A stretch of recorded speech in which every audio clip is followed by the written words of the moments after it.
Halo guys, kembali lagi bareng gue Brian Solid. Di video kali ini kita akan bahas tentang macOS terbaru yaitu macOS Monterey. Hayo, udah pada update software belum? Kalau belum, ini adalah waktu yang tepat karena gue akan share ke teman-teman fitur apa aja sih yang baru dan menarik yang ada di macOS Monterey. So, tanpa perlu berlama-lama lagi, kita langsung aja mulai dari yang pertama. Kita mulai dari yang sederhana dulu, yaitu sekarang pas mau login, teman-teman bisa menggunakan Memoji. Dan gak sampai di situ aja, Memoji ini bisa berinteraksi dengan memberikan respons ketika kalian salah kasih password seperti ini.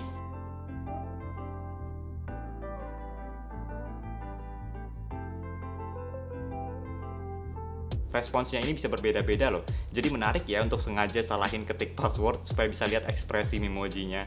Cara settingnya juga gampang banget. Kalian tinggal ke setting, lalu klik edit profile kalian. Kalian bisa buat baru kalau belum ada Memoji, atau kalau udah punya, tinggal klik aja Memojinya. Lalu ke bagian post, tinggal pilih deh pose utamanya. Nanti ketika teman-teman salah ketik password, dia akan otomatis menunjukkan ekspresi yang berbeda.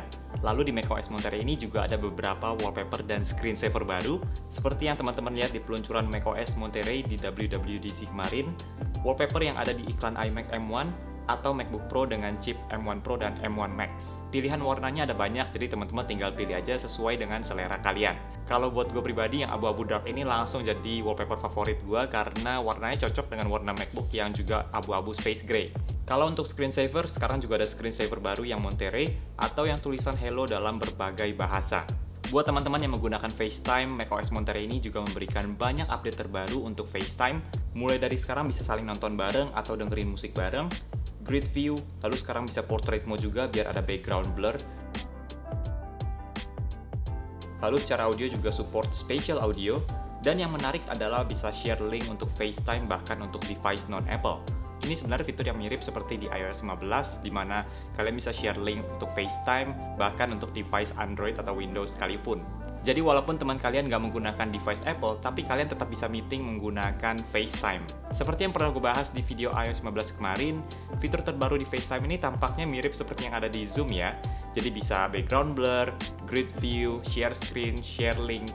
Kelihatannya Apple memang mau mendorong supaya para pengguna produk mereka untuk menggunakan FaceTime aja untuk meeting online-nya dibandingkan lewat Zoom atau aplikasi lain. Tapi menurut gue pribadi akan makan waktu yang cukup lama nih untuk orang-orang mengandalkan FaceTime dibandingkan aplikasi seperti Zoom atau Google Meet. Karena menurut gue sejauh ini pun belum ada sih yang meetingnya lewat FaceTime, pasti semuanya ujung-ujungnya lewat Zoom atau Google Meet. Khususnya di Indonesia ya, kalau di luar negeri mungkin bisa berbeda lagi ceritanya.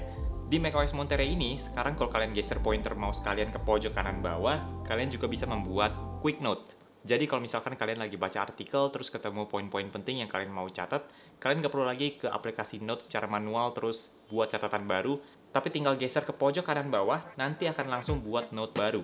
Tapi perlu diingat ketika kalian menggunakan quick note ini, dia nggak setiap kali buat catatan baru.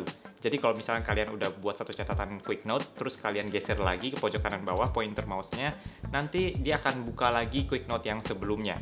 Yang menurut gue cukup bagus sih, jadi nggak setiap kali buka quick note itu catatan baru terus. Soalnya nanti di Apple Notes-nya bakal jadi berantakan, karena semuanya catatannya jadi banyak banget, jadi numpuk. Sekarang kalian juga bisa share konten dari iPad atau iPhone kalian ke MacBook via AirPlay.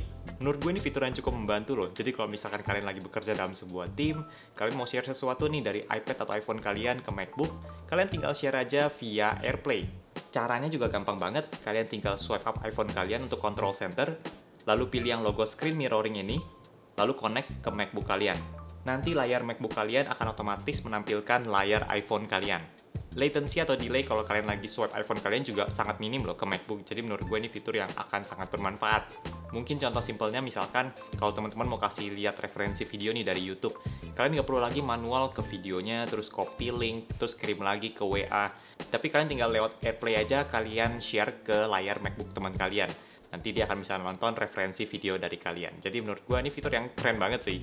Next, macOS Monterey ini juga memberikan update terbaru untuk Safari. Sekarang kalian bisa pilih tampilan tab di Safari, mau compact atau separate. Kalau tampilan compact, tab dan URL website ada pada satu tab yang sama dan posisinya sedikit lebih naik, jadi kalian dapat tampilan website yang juga sedikit lebih luas. Tapi kalau separate, posisi URL berada di atas tab. Awalnya gue nggak terbiasa untuk menggunakan tampilan compact, karena tabnya itu jadi berasa lebih kecil. Tapi setelah gue gunakan beberapa saat, justru gue merasa lebih nyaman dengan tampilan compact karena berasa websitenya tampilannya lebih luas gitu. Oh iya, kalian bisa atur tampilan tab ini di bagian Preferences Safari, lalu ke bagian Tabs. Selain itu, sekarang juga ada yang namanya Tab Group. Jadi buat teman-teman yang biasa menggunakan Safari dan buka banyak tab sekaligus, sekarang biar lebih rapi kalian bisa kategorikan di tab group. Misalnya mau tab group 1 untuk kerjaan dan satu lagi buat baca berita. Nanti kalian tinggal buka website yang kalian mau kunjungin, terus nanti setiap tabnya masuk di kategori yang sudah kalian buat. Jadi kalau kita ke tab group news, website beritanya sudah ada. Terus ke tab group kerjaan, website kerjaan juga sudah ada. Kalau misalkan dulu kan buka banyak tab itu sampai kecil-kecil tabnya rame, tapi sekarang bisa lebih organized dengan menggunakan tab group ini. Fitur tab group ini menurut gue fitur yang sederhana, tapi akan membantu banyak orang sih. Cara buat tab group juga mudah, tinggal ke sidebar Safari, lalu klik icon ini yang ada logo plusnya, lalu pilih New Empty Tab Group kalau mau buat dari awal, atau yang bawahnya untuk kelompokin semua tab yang kalian lagi buka. Salah satu fitur yang paling ditunggu dan menurut gue akan sangat membantu adalah Live Text. Seperti pada iOS 15, jadi fitur Live Text ini membantu kalian untuk mendeteksi teks pada gambar. Jadi, kalian tinggal highlight aja teks atau angka yang ada di gambar, lalu kalian bisa copy-paste ke Quick Note. Kalau angka nanti ada pilihan lebih lanjut, kalian bisa add contact, telepon, FaceTime, SMS, dan sebagainya. Kalian juga bisa klik tombol lookup untuk informasi lebih lanjut tentang teks yang ada pada gambar. Nah, kenapa gue bilang fitur ini akan sangat membantu? Karena nggak hanya untuk file foto aja, tapi untuk dokumen pun juga bisa. Caranya juga sama, kalian tinggal buka file dokumennya, lalu highlight aja kata-kata yang mau kalian catat di notes atau lookup untuk informasi lebih lanjut. macOS Monterey juga memberikan fitur baru yaitu Low Power Mode. Jadi ketika fitur ini diaktifkan, MacBook kalian akan mengurangi konsumsi baterai supaya lebih hemat, dan salah satu caranya adalah dengan mengurangi brightness layar MacBook kalian. Ngomong-ngomong soal baterai, sekarang kalian juga bisa lihat persentase baterai device Bluetooth yang lagi connect ke MacBook kalian loh. Jadi kalian tinggal ke Control Center, lalu ke bagian Bluetooth, nanti kalian akan bisa lihat berapa persen baterai setiap device Bluetooth kalian. Sekarang di macOS Monterey sudah ada fitur Erase All Content and Settings. Nah, fitur ini buat apa sih? Jadi kalau misalkan teman-teman mau kasih, atau jual, atau trade-in MacBook, teman-teman nggak perlu lagi ribet-ribet untuk hapus data-data kalian, uninstall apps, format, tapi cukup dengan menggunakan fitur Erase All Content and Settings ini aja. Jadi nanti semua settings, data, apps, Touch ID, Apple ID, dan sebagainya akan dihapus. macOS Monterey ini juga ada fitur Universal Control. Sederhananya, fitur Universal Control ini seperti ada layar tambahan gitu. Jadi nanti kalian taruh MacBook kalian sebelahan dengan iPad, lalu nanti kalian bisa arahin pointer MacBook ke iPad dan menggunakan keyboard MacBook di iPad. Selain itu, kalian juga bisa drag and drop files antara MacBook dan iPad. Fitur ini bisa digunakan tanpa perlu alat tambahan lagi ya, jadi langsung bisa. Sayangnya gue nggak punya iPad untuk mencontohkan fitur ini, tapi kalau dilihat dari presentasi WWDC kemarin, tampaknya ekosistem Apple ini semakin lama semakin menarik ya. Oke, gue rasa itu tadi beberapa fitur yang baru dan menarik yang ada di macOS Monterey. Menurut gue macOS Monterey ini menarik banget loh, karena banyak fitur baru yang akan sangat bermanfaat.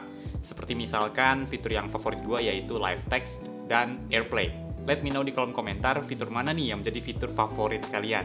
Oke, thank you banget buat teman-teman yang udah nonton sampai di detik ini. Jangan lupa untuk klik tombol like kalau kalian suka dengan video ini dan juga subscribe kalau belum, dan kita ketemu lagi di video-video yang berikutnya. Bye!